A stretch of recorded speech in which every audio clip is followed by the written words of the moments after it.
Marvel cinematic யூனிவர்ஸ்ல introduce பண்ணப்பட்டதுலயே ரொம்பவே ஸ்ட்ராங்கான வேற லெவலான ஒரு சூப்பர் வில்லன் தான் நம்ம தானோஸ். சோ இந்த தானோஸை டிஃபீட் பண்ண அளவுக்கு ரொம்பவே பவர்ஃபுல்லா இருக்கக்கூடிய 10 பென்டன் ஏலியன்ஸ் யாரு அப்படிங்கறத ஒரு டாப் 10 லிஸ்டா இந்த வீடியோல நம்ம பார்க்கலாம். இப்போ வாங்க வீடியோக்குள்ள போகலாம். சோ ஃபர்ஸ்ட் இந்த வீடியோல நம்ம 10வது இடத்துல பார்க்க போற ஏலியன் நம்ம diamond head. So diamond head பாத்துட்டீங்கன்னா நம்ம பென்டன் சீரிஸை பொறுத்த வரைக்கும் கிளாசிக்ல வந்து ஓரளவுக்கு பவர்ஃபுல்லான ஏலியன் மாதிரி காமிச்சிருந்தாலும் நம்மளுடைய ஏலியன் ஃபோர்ஸ்ல பாத்துட்டீங்கன்னா இந்த ஒரு கேரக்டர் லார்ட் எம்பரர் வில்கேட்ஸ் அப்படின்னு சொல்லப்படக்கூடிய நம்ம வில்கேட்ஸோட செம்ம பவர்ஃபுல்லான ஒரு வெர்ஷனே வந்து பயங்கர ஈஸியா வந்து ஹேண்டில் பண்ணிருப்பாரு. அதுக்குன்னு பாத்துட்டீங்கன்னா ரொம்ப ஈஸியா டிஃபீட் பண்றாருன்னு சொல்ல முடியாது. பட் இருந்தாலும் இவர் தன்னுடைய ஸ்ட்ரென்த்தை மட்டுமே யூஸ் பண்ணி அவருடைய எல்லா பவரையும் ஹேண்டில் பண்ணது மட்டும் இல்லாம அவரை டிஃபீட் பண்ணிருக்காரு. சோ அப்படிப்பட்ட கேரக்டர் இருக்கக்கூடிய நம்ம டைமண்ட் ஹெட் நினைச்சா டெஃபினட்டா வந்து நம்ம தானோஸை டிஃபீட் பண்ண முடியும். பிகாஸ் இவரோட கிறிஸ்டல் கைனசிஸ் பவரா இருக்கட்டும், அதை யூஸ் பண்ணி உருவாக்கக்கூடிய வெப்பன்ஸா இருக்கட்டும், அவரோட இந்த ப்ரொஜெக்ட்ஸா இருக்கட்டும், எல்லாமே பாத்துட்டீங்கன்னா டெஃபினட்டா நம்ம தானோஸை லாங் ரேஞ்சில வச்சு இந்த ஒரு டைமண்ட் ஹெடால ஹேண்டில் பண்ற அளவுக்கு வந்து நல்ல ஒரு பவர்ஃபுல்லான ஏலியனா அவரை மாத்துது. அண்ட் அதையும் தனி பாத்தீங்கன்னா அவரோட பிசிக்கல் ஸ்ட்ரென்த்தும் உண்மையிலேயே செம்ம மாசா இருக்கும். அண்ட் இந்த இடத்துல இன்னொரு விஷயத்தை நம்ம கிளியரா நோட் பண்ணிக்கிறோம். அது என்னன்னு பாத்தீங்கன்னா இன்ஃபினிட்டி ஸ்டோன்ஸ் இல்லாத தானோஸை தான் இங்க நம்ம சொல்லிட்டு இருக்கோம். ஒரு வாரியர் தானோஸை பத்தி தான் பேசிட்டு இருக்கோம்.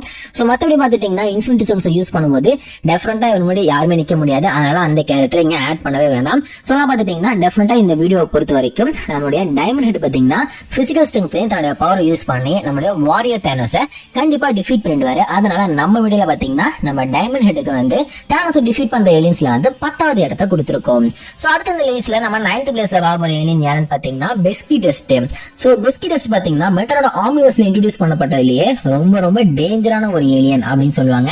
ஏன் அப்படின்னு பாத்தீங்கன்னா ஆக்சுவலி இந்த பெஸ்கி டஸ்ட் பாக்கிறதுக்கு வந்து குழந்தை மூஞ்சோட பார்க்கறது ஒரு காமெடியான பார்பி பொம்மை மாதிரி இருக்கும். ஆனா இதோட பவர் என்ன அப்படின்னு பாத்துட்டீங்கன்னா ஸ்லீப்பிங் டஸ்ட் யூஸ் பண்ணி அடுத்தவங்களோட ட்ரீமை மேனிபுலேட் பண்ணக்கூடிய ஒரு பவர்ஃபுல்லான ஏலியனா இந்த ஒரு ஏலியன் சொல்லிருப்பாங்க. ஈவன் இதோட பவர் பாத்துட்டீங்கன்னா நிறைய காட் லைக் பீயிங்ஸையே ரொம்ப ஈஸியா அஃபெக்ட் பண்ணிடும் அப்படின்னு சொல்லிட்டு பல இடங்கள்ல பாத்தீங்கன்னா பென்டன் கிரியேட்டர்ஸும் கன்ஃபார்ம் பண்ணிருக்காங்க. ஈவன் நம்ம பென்டன் கே கூட பாத்துட்டீங்கன்னா அவருடைய அந்த சீரீஸ்ல அது அவருடைய எபிசோட்ஸ்ல பாத்தீங்கன்னா அதை கன்ஃபார்ம் பண்ணிருக்காரு. சோ அந்த ஒரு காரணத்தால பாத்தீங்கன்னா இந்த ஒரு பெஸ்கி டஸ்ட் தன்னுடைய அந்த ஸ்லீப்பிங் டஸ்ட்டை தானோஸ் மேல யூஸ் பண்ணும்போது டெஃபினட்டா பாத்துட்டீங்கன்னா அவரை தூங்க வைக்கிறது மட்டும் இல்லாம ட்ரீம் மேனிபுலேஷன் மூலமா அவரை டிஃபீட் பண்றதுக்கான வேலையும் இந்த ஒரு பெஸ்கி டஸ்டால கண்டுபிடிச்சிட முடியும். அதை பாத்துட்டீங்கன்னா பாக்குறதுக்கு என்ன ஒரு ஃபன்னியான பொம்மை மாதிரி தெரிஞ்சாலும் டெஃபினட்டா நம்ம தானோஸ் கைன்ஸா ஃபைட் பண்றதுக்கு நம்ம பென்னுக்கு ஹெல்ப் பண்ணக்கூடிய ஒரு முக்கியமான ஏலியன் தான் இந்த பெஸ்கி டஸ்ட். ஈவன் நம்ம கைபர் பாத்துட்டீங்கன்னா ரொம்ப பவர்ஃபுல்லான ஒரு ஹண்டர். அவரே பாத்துட்டீங்கன்னா இந்த ஒரு ஏலியனை பார்த்து பயப்படுறாருன்னா இது எந்த அளவுக்கு மாசான ஏலியன் நீங்களே இமேஜின் பண்ணிக்கோங்க. அதனால நம்ம லிஸ்ட்ல இந்த ஒரு பெஸ்கி டஸ்ட்டுக்குமே நம்மளுடைய தானோஸை டிஃபீட் பண்ற ஏலியன்ல 9th பிளேஸ் கொடுத்திருக்கோம். அண்ட் அடுத்த இந்த லிஸ்ட்ல நம்ம 8th பிளேஸ்ல ஒரு ஏலியன் யாருன்னு பாத்தீங்கன்னா Ghostfreak. So Ghostfreak பாத்துட்டீங்கன்னா பென்டனோட கிளாசிக் சீரிஸ்ல செம்ம மாசான ஒரு ஏலியனா இருந்தாரு. அண்ட் அதை ஃபாலோ பண்ணி பாத்தீங்கன்னா ஏலியன் ஃபோர்ஸ்லயும் ஓரளவுக்கு அந்த கேரக்டர் வந்து கொஞ்சம் நல்லா தான் காமிச்சிட்டு இருந்தாங்க. அல்டிமேட் சீரிஸ்லயும் சரி, அதே மாதிரி ஆம்னிவர்ஸ்லயும் சரி, பெருசா இந்த ஏலியனுக்கு வந்து அந்த அளவுக்கு இம்பார்ட்டன்ஸ் கொடுக்கல. ஆனா 1-2 எபிசோட்ஸ் மட்டும் காமிச்சிட்டு இருந்தாங்க. அதாவது நீங்க ஏலியன் ஃபோர்ஸ்ல பாக்குற ஜெஸ்கே இருக்கும், அதுக்கப்புறம் அந்த ஜெஸ்கே இருக்கும், நிறைய டிஃபரன்ஸா பார்க்க முடியும். சோ இப்படிப்பட்ட இந்த ஏலியன், அதாவது நம்ம கோஸ்ட் ஃப்ரீக் பென் யூஸ் பண்ணக்கூடிய கோஸ்ட் ஃப்ரீக்காவே இருக்கட்டும், சோ அவர் வந்து நம்ம தானோஸை டிஃபீட் பண்ண முடியுமான்னு பாத்தீங்கன்னா ஆக்சுவலி நம்ம தானோஸ்குள்ள வந்து நிறைய வில் பவர் இருக்கு. அது வந்து ரொம்ப ஸ்ட்ராங்கான ஒரு கேரக்டராவும் மாத்துது. அதே மாதிரி பாத்தீங்கன்னா யாராலையும் அவரை வந்து ஹேண்டில் பண்ணி பொசஸ் பண்ண முடியாத ஒரு கேரக்டராவும் மாத்துது. பட் இருந்தாலும் நம்ம கோஸ்ட் ஃப்ரீக் பாத்துட்டீங்கன்னா ஒருத்தவங்களோட சோல் லெவலுக்கு இறங்கி அதை வந்து தன்னுடைய கண்ட்ரோலுக்கு எடுத்துட்டு அவங்க பொசஸ் பண்ணக்கூடிய ஒரு கேரக்டரா பல இடங்கள்ல சொல்லப்பட்டிருக்கு.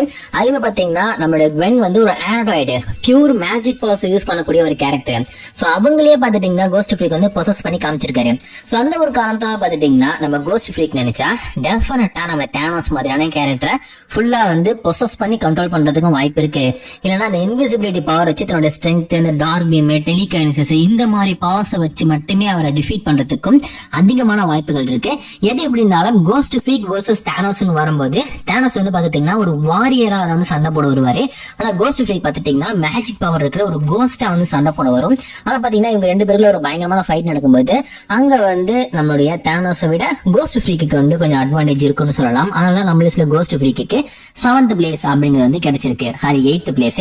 சோ அடுத்து வந்து நம்ம 7th பிளேஸ்க்கு போறோம். சோ 7th பிளேஸ்ல நம்ம பார்க்க போற ஏலியன் யாருன்னு பாத்தீங்கன்னா கிராவிடாக். சோ ஆம்னிவர்ஸ்ல இன்ட்ரோடியூஸ் பண்ணப்பட்டதுலயே ஒரு பெரிய சைஸ்ல இருக்கக்கூடிய நல்ல பவர் இருக்கக்கூடிய ஒரு ஏலியன்.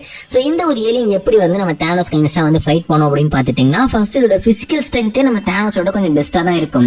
ஆனா வந்து வாரியர் தேனோஸ் இந்த கிராவிட்டாக்க வந்து தன்னுடைய ஸ்ட்ரென்த்தை வச்சு மட்டுமே அட்டாக் பண்ணி ஜெயிக்கலாம்னு நினைச்சாருன்னா அங்கே பாத்துட்டீங்கன்னா நம்ம தேனோஸ் ஓரளவுக்கு வந்து இந்த கிராவிட்டாக் வந்து ஹேண்டில் பண்ணிடும். அதை தாண்டி இதோட மிக முக்கியமான பவர் பாத்தீங்கன்னா gravity manipulation. So gravity manipulation power வந்து இந்த ஒரு கேரக்டர் எந்த எக்ஸ்டெண்டட் லெவலுக்கு வேணாலும் போய் யூஸ் பண்ணிக்க முடியுமா.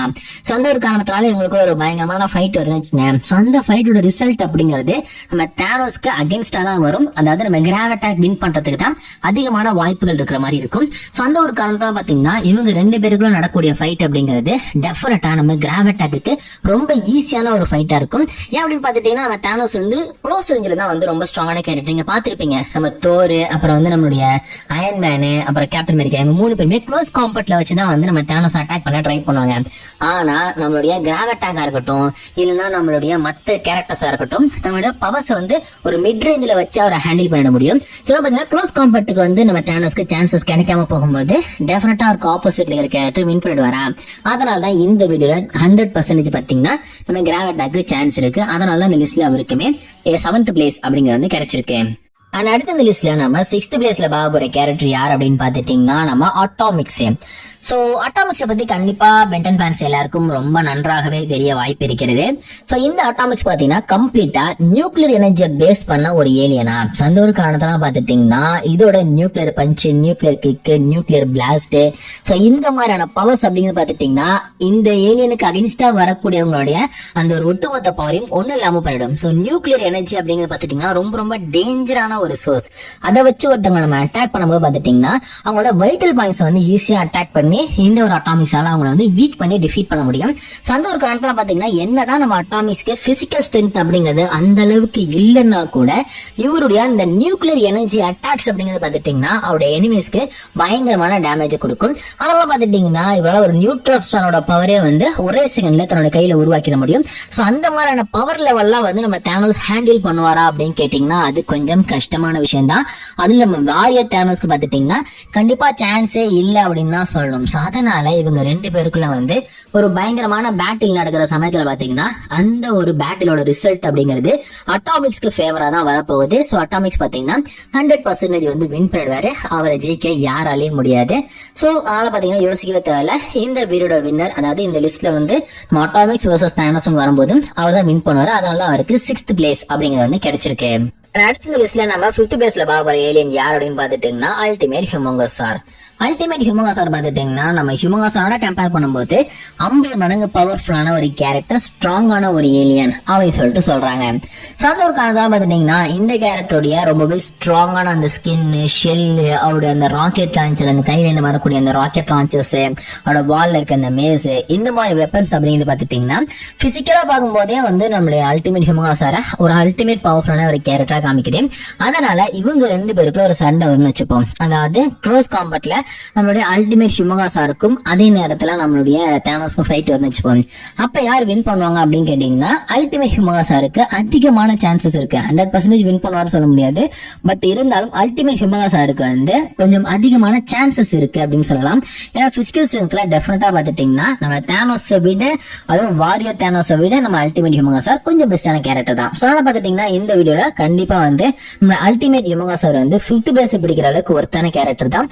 ஏன்னா அவருமே வந்து நிறைய பவர்ஃபுல் கேரக்டர்ஸை ஹேண்டில் பண்ணிருக்காரு. தன்னோட ஸ்ட்ரென்த்தை வச்சு ஒரு ஜெய்ஜாண்டிக்கான ரோபோட்டை வந்து ஸ்டாப் பண்ணிருக்காரு. அதே மாதிரி பாத்தீங்கன்னா நம்ம வேபிக் அளவுக்கு வந்து ஸ்ட்ராங்கான கேரக்டர். ஐ மீன் நம்ம பென்னோட வேபிக்கை வந்து நம்மளோட அல்டிமேட் ஹியூமங்கோசார் பாத்துட்டீங்கன்னா அப்படியே தூக்கி கீழே விட வச்சிருப்பாரு. சோ நம்ம வேபிக்கோட வெயிட்ங்கிறது மில்லியன் கணக்கான டன்ஸ் இருக்கும் அப்படின்லாம் சொல்றாங்க.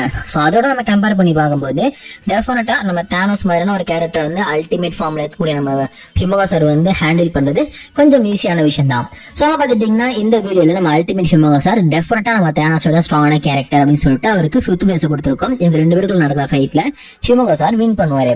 அடுத்த லிஸ்ட்ல நம்ம 4th பிளேஸ்ல பாக்குற ஏலியன் யாருன்னு பாத்தீங்கன்னா clock work. So clock work பார்த்துட்டீங்கன்னா அந்த அளவுக்கு ஒன்றும் பிசிக்கலி ஸ்ட்ராங்கான ஏலியன் கிடையாது. இவர் வந்து தலைக்கு மேல வந்து ஒரு கொண்ட மாதிரி வச்சிருப்பாரு, அதுல அடிச்சா போதும் தலைவனுக்கு கிருகிருன்னு ஆயிடும், அப்புறம் வந்து கீழே வந்து தோத்து போயிடுவாரு. ஆனா இந்த கேரக்டர் கிட்ட எந்த பவர் வந்து நம்ம தானோஸை டிஃபீட் பண்ற அளவுக்கு பவர்ஃபுல்லா இருக்குன்னு பாத்தீங்கன்னா, இந்த கிளாக் ஒர்க்கோட மெயின் பவரே வந்து இந்த குரோனோகைனசிஸ் சொல்லுவாங்க, அதாவது time manipulation. So time manipulation பவரை யூஸ் பண்றது மூலமா பாத்துட்டீங்கன்னா இந்த ஒரு கிளாக் ஒர்க்கால எந்த ஒரு எக்ஸ்டர்னல் லெவலுக்கும் போயிட்டு தன்னோட பவரை வச்சு எல்லாத்தையுமே ரீக்ரியேட் பண்ணுவோம், டைமை ரிவர்ஸ் பண்ணுவோம், டைமை வந்து ஃபாஸ்ட் ஃபார்வர்ட்ல போக வைக்கவும், ஒரு பர்டிகுலர் பர்சனை மட்டும் ஃப்ரீஸ் பண்ணி வைக்கவும், இல்லைன்னா ஒரு பர்டிகுலர் ஈவெண்ட்டை மட்டும் வந்து அப்படியே வந்து ரீவைண்ட் பண்ணி பார்க்கவும் முடியும். ஸோ இந்த மாதிரி பாத்தீங்கன்னா குரோனோகைனசிஸ் பவர் அப்படிங்கிறது வந்து இந்த கிளாக் ஒர்க்குக்கு ரொம்பவே பயங்கரமான சப்போர்ட் பண்ணக்கூடிய ஒரு பவரா இருக்கா. ஆனா பாத்துட்டீங்கன்னா இங்க நடக்கக்கூடிய ஃபைட்ல கண்டிப்பா வந்து நம்மளுடைய கிளாக் ஒர்க் பாத்துட்டீங்கன்னா தானோஸை டிஃபீட் பண்ணுவாரு. அதனால பாத்தீங்கன்னா இந்த வீடியோ பொறுத்த வரைக்கும் தானோஸ் வர்சஸ் நம்மளுடைய கிளாக் ஒர்க்கான ஃபைட் அப்படிங்கிறது வந்து கண்டிப்பா வந்து தானோஸ் தோத்து போறதுக்கு வாய்ப்பு இருக்கும். அதனால தான் நம்ம லிஸ்ட்ல பாத்தீங்கன்னா கிளாக் ஒர்க்கு 4th பிளேஸ் அப்படிங்கிறது வந்து கிடைச்சிருக்கு. அடுத்தது லிஸ்ட்ல நம்ம 3rd பிளேஸ்ல பார்க்க போற ஏலியன் யார் அப்படின்னு பாத்துட்டீங்கன்னா நம்ம என்ஆர்ஜி. ஸோ என்ஆர்ஜியும் கிட்டத்தட்ட நம்ம அட்டாமிக்ஸ் மாதிரியான ஒரு ஏலியன் தான். அதாவது நம்மளுடைய அட்டாமிக்ஸ் பாத்துட்டீங்கன்னா நியூக்ளியர் எனர்ஜி மாதிரியான ஒரு எனர்ஜி யூஸ் பண்ணிட்டு இருக்காரு. நியூக்ளியர் எனர்ஜி மாதிரி இல்ல, நியூக்ளியர் எனர்ஜி தான். அண்ட் அதே மாதிரி இந்த ஒரு கேரக்டர் அதாவது நம்ம என்ஆர்ஜி என்ன ஒரு பவரை யூஸ் பண்ணிக்கிறாரு அப்படின்னு பாத்துட்டீங்கன்னா இவர் வந்து ரேடியோ ஆக்டிவ் எனர்ஜியை வந்து யூஸ் பண்றாருன்னு சொல்லுவாங்க. ஸோ ரெண்டுமே ஆல்மோஸ்ட் ஒரே மாதிரி தான். ஸோ இதனால பாத்துட்டீங்கன்னா இந்த கேரக்டர் தன்னுடைய ட்ரூ ஃபார்ம் ரீச் பண்ணும்போது, அதாவது இவர் வந்து ஒரு கண்டெய்னர் மாதிரி இருக்கும்ல, அந்த ஒரு சூட்டு, அந்த சூட்டுக்குள்ள இருக்கிற வரைக்கும் பாத்துட்டீங்கன்னா அவரோட பவர் வந்து ஒரு லிமிட் குள்ள இருக்கும். ஆனா அதுவே அந்த சூட்டை விட்டு ஒரு வெளில வந்துருவாரு ஆம்னிவர்ஸ்ல. சோ அந்த ஃபார்முக்கு வந்துட்டாருச்சுங்க, அசால்ட்டா பாத்துட்டீங்கன்னா இவரால வந்து தன்னோட பவரை யூஸ் பண்ணி பறக்க முடியும். எவ்வளவு பவர்ஃபுல்லான எனர்ஜி, ஒரு ஸ்டாரோட எனர்ஜி அப்படியே எடுத்து சாப்பிடுவாரு. சோ அது மாதிரி பாத்துட்டீங்கன்னா இவரால என்ன வேணாலுமே பண்ண முடியும். அண்ட் எந்த அளவுக்கு வந்து ஒரு எனர்ஜியை வந்து கன்சியூம் பண்றாரோ அந்த அளவுக்கு பாத்துட்டீங்கன்னா இவரோட சைஸ் வந்து இவரால இன்க்ரீஸ் பண்ணிக்க முடியும், பவரை இன்க்ரீஸ் பண்ணிக்க முடியும்லாம் சொல்லியிருப்பாங்க. சோ அப்பெல்லாம் பார்க்கும்போது இந்த ஏலியன் வந்து டெஃபினட்டா வந்து இந்த லிஸ்ட்ல நம்மளோட தானோஸை விட ரொம்பவே டேஞ்சரான ஒரு ஏலியன். மேபி தானோஸ் வந்து இந்த எனர்ஜியை தோக்கடிக்கணும் அப்படின்னு சொல்லிட்டு தன்னோட பவரை வந்து ட்ரை பண்ண ஆரம்பிச்சுங்க. அது வந்து கண்டிப்பா நம்ம தானோஸ்க்கு அகைன்ஸ்டா தான் போய் முடியும். ஏன்னா இவரோட தன்னோட ரேடியோஆக்டிவ் எனர்ஜி யூஸ் பண்ணி டெஃபினட்டா பாத்துட்டீங்கன்னா யார் இவர் பக்கத்துல வந்தாலும் அவங்கள டெஸ்ட்ராய் பண்ணிடுவாரு.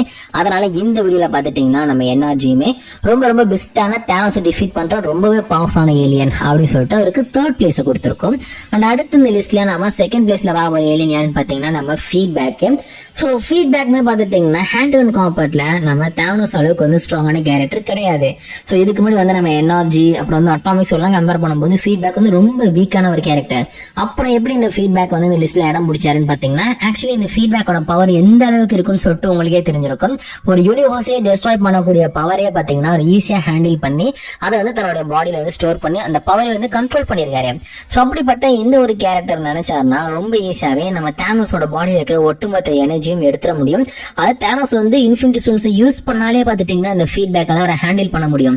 ஏன்னா பவர் ஸ்டோன் யூஸ் பண்ணாலும் சரி, எந்த பவர் வச்சு ஒரு அட்டாக் பண்ணாலும் சரி, அசால்ட்டா பாத்தீங்கன்னா அந்த பவர் எல்லாத்தையும் ஒரு அப்சர்வ் பண்ணி அதை வச்சு நம்ம தானோஸ்க்கே ஷாக் கொடுத்துருவாரு. சோ அந்த ஒரு காரணத்தால பாத்துட்டீங்கன்னா இந்த ஒரு ஏலியன் அதாவது நம்மளோட ஃபீட்பேக் பாத்துட்டீங்கன்னா நம்ம தானோஸ் கூட ஃபைட் பண்ணக்கூடிய ஏலியன்ஸ்லயே ரொம்பவே யூஸ்ஃபுல்லான ஏலியன் நம்ம பென்னுக்கு. பிகாஸ் இவரால் பாத்துட்டீங்கன்னா எந்த ஒரு கேரக்டரோட பாடியில இருந்தும் அவங்களோட லைஃப் எனர்ஜியை பாத்தீங்கன்னா ஈஸியா அப்சர்வ் பண்ணிக்க முடியும். அதனால இந்த வீடியோல பாத்துட்டீங்கன்னா நம்மளுடைய தானோஸ் கூட ஃபைட் பண்ணக்கூடிய நம்ம பென்டன் ஏலியன்ஸ்ல இவருக்கு வந்து ரொம்ப முக்கியமான இடமான 2nd பிளேஸ் கொடுத்திருக்கோம். சோ என்னோட ஃபேவரட்டான ஏலியன் அதே மாதிரி பாத்தீங்கன்னா ரொம்பவே பவர்ஃபுல்லான ஏலியனும் கூட. அண்ட் ஃபைனலா நம்ம 1st பிளேஸ்ல பார்க்க போற ஏலியன் யாருன்னு பாத்தீங்கன்னா எல்லாருமே வந்து ஏலியன் எக்ஸ் தான் சொல்ல போறேன்னு நீங்க நினைச்சிட்டு இருப்பீங்க. ஆனா இந்த லிஸ்ட்ல ஏலியன் எக்ஸ் வரமாட்டாரு. ஏன்னா இன்ஃபினிட்டி ஸ்டோன்ஸ் யூஸ் பண்ணக்கூடிய தானோஸை ஹேண்டில் பண்றதுக்கு மட்டும்தான் ஏலியன் எக்ஸ் வந்து தேவைப்படுறாரு.